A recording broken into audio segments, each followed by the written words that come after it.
أعوذ بالله من الشيطان الرجيم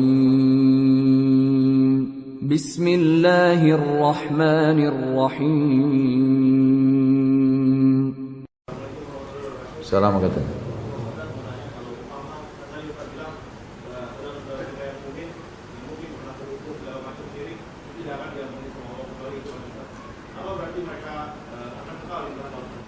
Kalau yang musyrik berbuat syirik besar, gitu kan? Syirik besar masuk dalam surah An-Nisa, Allah sebutkan. A'udzubillahi minasyaitonir rajim. Innallaha la yaghfiru an yushraka bihi wa yaghfiru ma duna dzalika liman yasha. Yang artinya Allah tidak akan memaafkan, maksudnya di timbangan amal pada hari kiamat orang yang berbuat syirik dan Allah masih memaafkan selain daripada itu. Dan syirik ada dua, syirik besar dan syirik kecil.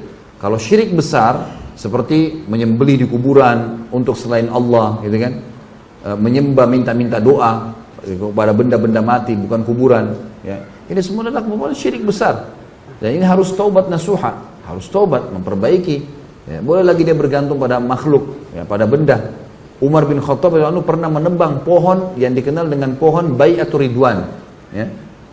Jadi waktu Nabi SAW sedang di Hudaybiyah, kesepakatan Hudaybiyah, itu kan sempat Utsman bin Affan radhiyallahu anhu diutus oleh Nabi SAW masuk ke Mekah untuk negosiasi sama Abu Sufyan, karena Utsman dari suku Umayyah, Abu Sufyan juga Umayyah.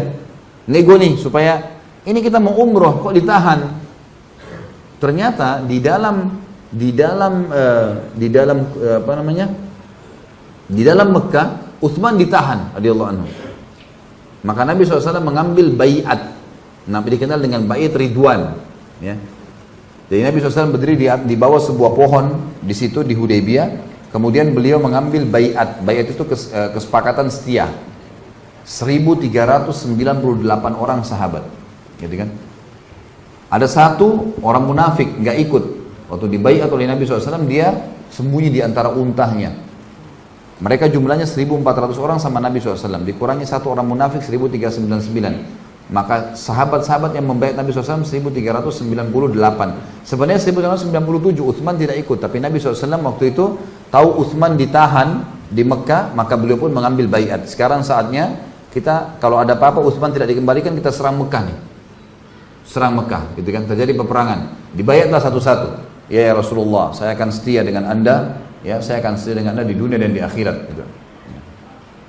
Saya akan setia dengan Anda. Maksudnya setia dengan Anda di dunia untuk hidup dan mati. Dibaiat semuanya. Setelah baiat kata Nabi SAW di bawah pohon itu, kalian semuanya akan masuk surga.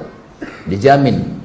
Makanya ulama mengatakan sahabat yang paling afdal khulafaur rasyidin. Kemudian dari Abu Bakar, Umar, Utsman, Ali radhiyallahu anhum. Kemudian datang setelahnya ahli Badar, datang setelahnya ashab baiat Ridwan. Orang-orang yang di bawah pohon ini di 1398 orang nih. Nah semuanya ini kata Nabi SAW kalian akan masuk surga kecuali pemilik untah merah.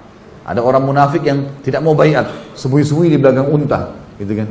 Nabi SAW tahu kecuali orang ini nggak masuk surga nih, gitu kan? Nah orang-orang ini yang mengikuti baiat Ridwan, waktu mereka bubar, Nabi SAW tidak pernah lagi kembali ke pohon itu atau suruh sahabat datangin, gitu kan? Karena dianggap itu baiat yang suci, di bawahnya dijamin 1300 lebih sahabat masuk surga. Di zaman Umar bin Khattab jadi khalifah, rupanya pohon ini mulai didatangi. Orang sholat di situ, mulai gantung-gantung pedangnya. Apa yang Umar lakukan? Umar tebang pohon itu. Sama Umar ditebang pohon itu. Gitu kan? Nggak ada yang pungkiri, nggak ada yang bicara apa-apa. Umar bin Khattab tebang, karena Umar tahu ini akan jadi kemusyrikan. Sekarang gantung pedang, nanti dicungkil, nanti dijadikan jimat, nanti disembah, nanti seterusnya. Jadi itu banyak orang melakukan syirik besar, gitu kan? Karena tidak tahu. Nah, sekarang banyak nggak kuburan di Indonesia yang hampir setiap hari didatangkan mobil-mobil trail besar bawa tanah di situ. Karena tanahnya dijual, dianggap berkah, diambil. Bahkan ada seorang ikhwan mengatakan kepada saya, dijual Ustaz segumpal tanah itu 75.000. Ya ini apa ini? Kenapa harus begini? Untung kuburan Nabi SAW dijaga, kalau enggak sudah habis tanahnya mereka ambil. Loh iya benar kan? Karena dianggap kalau kiainya, ustadznya bisa begitu, bagaimana dengan Nabi SAW? Pasti lebih. Tidak ada perintah ambil tanah, ini bahaya, menganggap tanah bisa memberikan manfaat kepada dia. Ini tidak boleh, ini syirik besar, ini bahaya.